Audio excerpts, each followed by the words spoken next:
So this is falling Iranian missile debris and interceptor wreckage that's raining down on a highway in Qatar, and this is part of Iran's retaliation against the US for hammering their nuclear sites. They aimed straight for Al Udeid Air Base, and that's the US's biggest military hub in the Middle East, right outside of Doha. So in today's video, we're going to dive into Iran's missile attack, their sketchy, fast attack boats that they could potentially use, the ceasefire that hopefully ends the 12-day war, but what happens if it doesn't? The ceasefire was brokered by Trump and Qatar, and it's supposed to start on June 24th. Hopefully it holds, but the Middle East is a powder keg, so we'll see. And then the tricks that Iran could have up their sleeve, like choking off the Straits of Hormuz. We're tearing into the geopolitics with hardcore military tech, and I'll give you my pilot perspective, having been an F-15E combat fighter pilot, F-16 Thunderbird pilot. Stay to the very end of this video, because I'm going to hit you with a story of how I trained to shred those Iranian fast boats with the F-15E's 20mm Gatling gun. And I'll talk about the training involved and how pilots in the Middle East are preparing for that exact scenario should it go down. So let's break it down. On Monday, June 23rd, 2023, Iran launched a missile strike on Al Udeid Air Base. And Al Udeid, it's a base that I have personally been to. Their gym is actually really great. Anyway, I digress. But Iran launched a strike against Al Udeid, directly against it on June 23rd, and that is the US's crown jewel in the Middle East. It's 20 miles southwest of Doha, Qatar, but this wasn't an attack on Qatar itself. Iran was gunning for good old Uncle Sam. Imagine that. Weird. They named the operation Besharat Fatah, and that's translated as good news or good tidings, or how about they just call it a good old FU? And it can also be translated as Iran's leadership are a bunch of who are compensating for very tiny. They fired 6 to 10 short and medium range ballistic missiles like the Fatah 110 and the Zulfikar. This was payback for the US's B-2 stealth bomber strike and Tomahawk missile strike that leveled 3 Iranian nuclear sites, Fordo, Natanz, and Isfahan, that happened over this past weekend, and the US did it with 30,000-pound bunker buster bombs in Operation Midnight Hammer. I've got a full video on Operation Midnight Hammer that I'll link to in the description. You should watch that after this video. But here's the satellite imagery from Operation Midnight Hammer that marks the successful entry points of the bunkers, and then it looks to be some explosion exhaust, but most of the damage done to the bunkers will be 300 feet down, so getting ISR, intelligence, surveillance, and reconnaissance on the site underneath is going to be very difficult, but those bombs are built to penetrate 300 feet down and direct their blast downward into the cavern of that bunker. So here's the deal. Al Udeid's a beast of an airbase. It hosts around 10,000 US troops, and it serves as CENTCOM's most forward headquarters. It's got everything from B-52 bombers, C-17 transports, and then rotating fighter squadrons like F-16s, sometimes F-15Es, and likely F-22s, especially at this time. And those F-22s that we saw escort in those B-2s, there's a chance they were forward deployed to this exact base. KC-135 tankers are also very likely to be seen there, though satellite imagery from June 19th did show that most of those aircraft moved out to get out of harm's way. They did it likely to dodge the good tidings strike from Iran. But seriously, the good tidings thing, it's like inviting someone to your wedding and then you open the invitation and it's just a big middle finger. Or it's like calling someone and just saying, hey, I don't have time to talk right now. But Iran's Fatah 110 is a solid fueled road mobile missile with a 500 kilogram warhead and 300 kilometer range. It uses commercial GPS for roughly decent accuracy, and it is very susceptible to GPS jamming. The Zulfikar, an upgraded cousin of the Fatah, it stretches up to about 700 kilometers or 434 miles with a composite fibered body that gives it a little bit of better range, but it's still got that spotty reliability of the commercial grade GPS. It's just so ironic. Iran launching missiles at a US base using US GPS satellites. Man, this is a wild world. But these bad boys are launched from truck-based launchers that makes them hard to track, and that's likely pretty much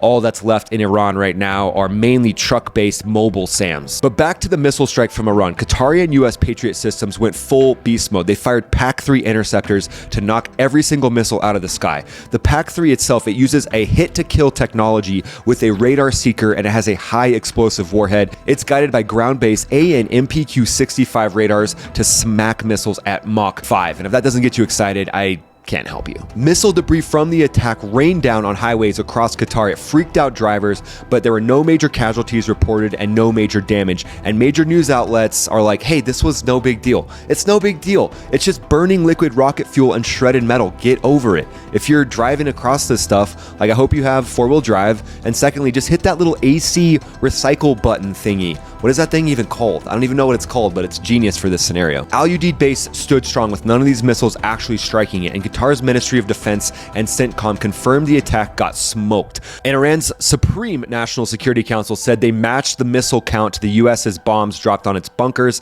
so it was a calculated tit for tat. What's this say about Iran's headspace? Let's dive in. Ooh, yay, diving into the headspace of Iran, just what you came here for. But this attack screams three things, and bear with me on this. The first technical term I want to run by you is calculated ballsiness. Yeah, write that down. But the Supreme Leader Ayatollah Khamenei and the IRGC know they're outgunned by the US and Israel, but they're pros at playing chicken. They hit just hard enough to rally their people, but not so hard that they get smoked. So it's a symbolic strike with advance warnings to Qatar. It was a middle finger to Washington without crossing the red line into total war. Kind of like how in their previous strike on the base in Iraq, they struck near the building. Now, they did do damage to troops, and there's people that I know that have traumatic brain injuries from that incident. Iran is definitely more about the symbolic strike, so they don't risk the US striking and destroying the entire regime. Okay, that was the first thing. The second thing is proxies on the ropes. And when I think of proxies being on the ropes, Iran usually leans on their proxies like Hezbollah, the Houthis, or the Iraqi militias that do their dirty work. But Israel's been pounding Hezbollah in Lebanon, and the Houthis are now locked into a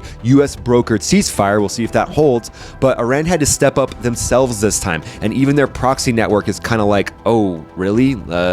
That's all you guys can do? It's kind of like that guy at the gym when he's supposed to be doing leg day, but you keep seeing him at the curl bar. Come on, dude, you gotta get over to that squat rack. You upper body bros out there, you know who you are. And then the third thing would be a derailment of the nuclear dreams of Iran. The US and Israel gutted Iran's nuclear program for now. The attack was Iran shouting, we're still here, we can still strike you guys, remember? And so it's all about pride and survival after having their nuclear program taken out. So Iran's outgunned and outnumbered, but they're scrappy. They're cornered and they're cagey. They're like that dog locked in the cage. You don't know what it's gonna do. You don't know how it's gonna respond. So this was a signal to their people and to the world, we're not done.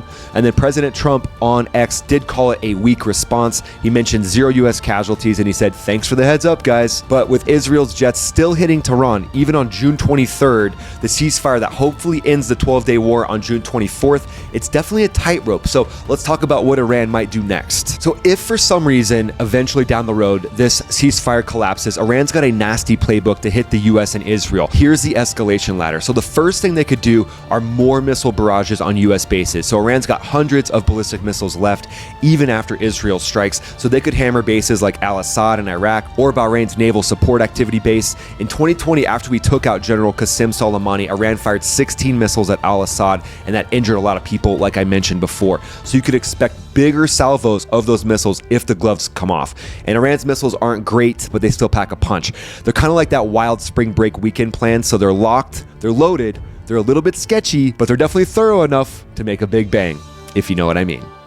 And then proxy warfare, that's kind of Iran's MO. So Iran could unleash their militias. That would be the Kataib Hezbollah in Iraq that's already threatening US bases as the time of this video being made. So if we strike back harder, they could threaten more. Then the Houthis might ditch their ceasefire and start hitting Red Sea shipping again, and that could spike global trade costs. And then, as always, cyber attacks and potential assassinations. Iran's very sneaky. Snuck up on me there, man. I fear you're underestimating the sneakiness, sir. And then the last thing is the Straits of Hormuz. That's kind of the big kahuna here. It's the big tuna, if you will. Iran's threatened to shut down the Straits of Hormuz, and that's the choke point for 20% of the world's oil. So this would send oil prices to the moon, tank economies, and it would dare the US to swing back. And that's the big thing. The US would essentially have to respond immediately. And that brings up that story that I told you that I would tell you about at the end of the video. So we're almost there, but I'll tell you about how the US would counter those fast attack boats of Iran. So the Straits Straits is a 33-kilometer wide bottleneck between Iran and Oman. It carries about 20 million barrels of oil per day. Iran's parliament voted to close it on June 22nd, but the Ayatollah's Supreme National Security Council holds the trigger, and if they want to pull it, they can, and that's economic warfare on steroids. So what would happen if they closed the strait? That's Iran's choke to the world's oil, especially to China's oil. So it's kind of like Iran can choke out the vibes, just like that crazy ex choked out the vibes at your last work party. So here's their plan: mines and fast attack boats and a missile-armed container ship.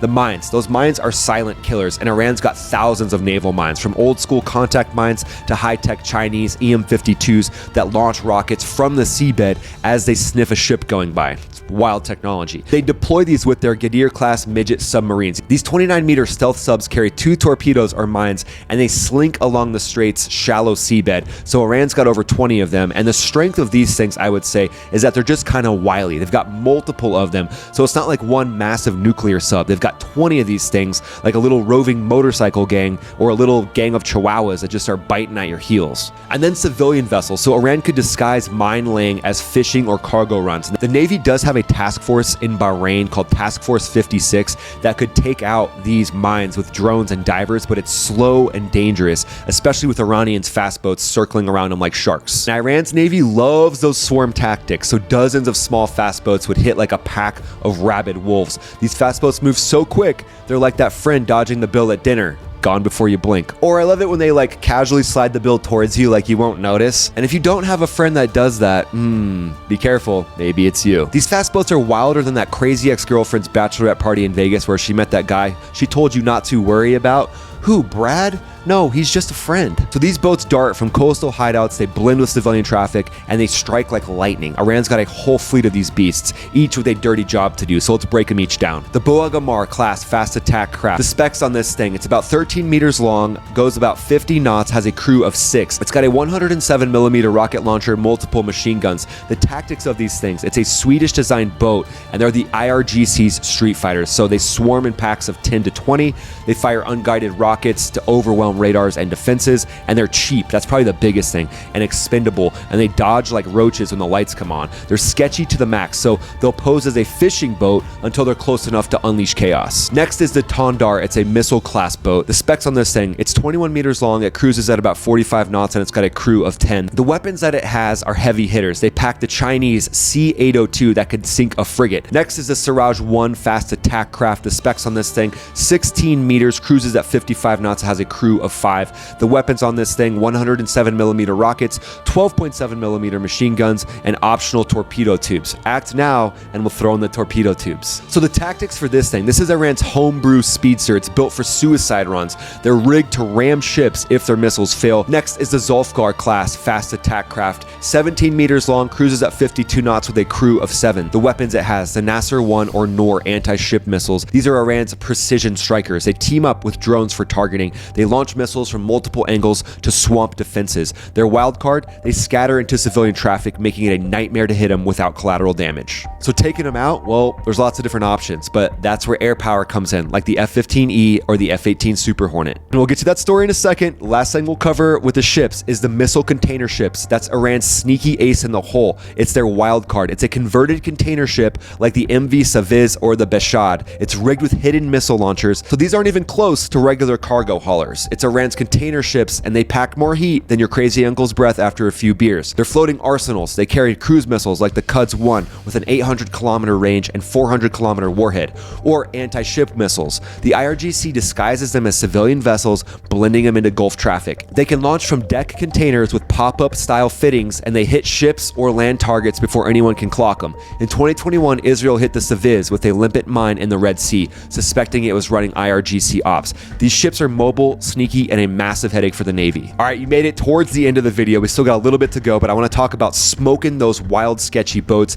and how to train to do it. So I trained to do it in Louisiana, and there were multiple fast boats on a lake, and seeing the swarm tactics that Iran uses was wild. So the boats would be in one formation, and then all of a sudden it was like an exploding cantaloupe with boats going in every single direction. So that creates quite the targeting problem. So as a 4-ship of F-15Es, we immediately divided up the lake break into quadrants, and each F-15E owned a certain quadrant, like a 3-mile quadrant or so, where you owned all the boats. If a boat crossed into your quadrant, congratulations, now you're playing whack-a-mole with more boats. So divvying up who's going to strafe what is one of the main things. One of the challenges is you see a boat, you're about to strafe it, and then it crosses into a different sector. Now you're not supposed to cross that sector because you could be in the flight path of another F-15E, so you got to maintain deconfliction from your formation. I would say a plus for this training was seeing that each boat leaves a very distinct trail behind it. At night, that could be bioluminescence, so with NVGs, with night vision goggles, it might be easy to pick up. But yeah, seeing that trail behind the boat definitely helps when you're about 3 miles up in that close air support wheel waiting to roll in. That little stream behind the boat helps lead you in so you can actually get a good strafe. And then lastly, this is something that you might have thought of, but you have to lead the boat. You can't put your pipper, that little dot in the middle of where your cannon is going to unleash. You can't put that directly on the boat. You have to lead the boat. You don't want to be that guy or gal that strafes and basically you just create expensive fireworks behind the boat. But these jets, the F-15E, the F-18 Super Hornet, you can turn these boats into confetti in seconds because you're carrying HEI, high explosive incendiary weapons, in combat.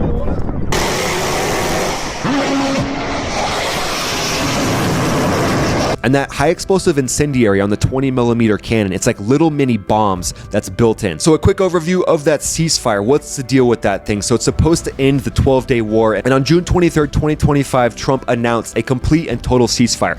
Here's the breakdown. Iran stops attacks at midnight Eastern time on June 24th. Israel halts 12 hours later at noon. And after 24 hours, the war is supposedly done. So Trump called it unlimited, claiming it'll last forever. It's a forever ceasefire. But both sides now have a window to finish their in-progress missions, so strikes could keep going, and I'll update you on that as things develop. So think Straits of Hormuz, proxy attacks, hopefully those are off the table, but the Middle East is a powder keg, and the unexpected can always happen. So stay tuned to the channel. I'll do a full debrief on the 12-day war. We'll see if the ceasefire holds. Really appreciate you guys checking out this video. The best compliment you can give me now is just watch this video that pops up right here. That's just the best thing you can do. It'll help me out a ton. I would really appreciate it, and I teed up this video especially for you. So thanks so much for watching, everybody. This is Ryan, also known as Max Afterburner, also known as the fighter pilot next door. I'll see you on this video. This is me, signing off.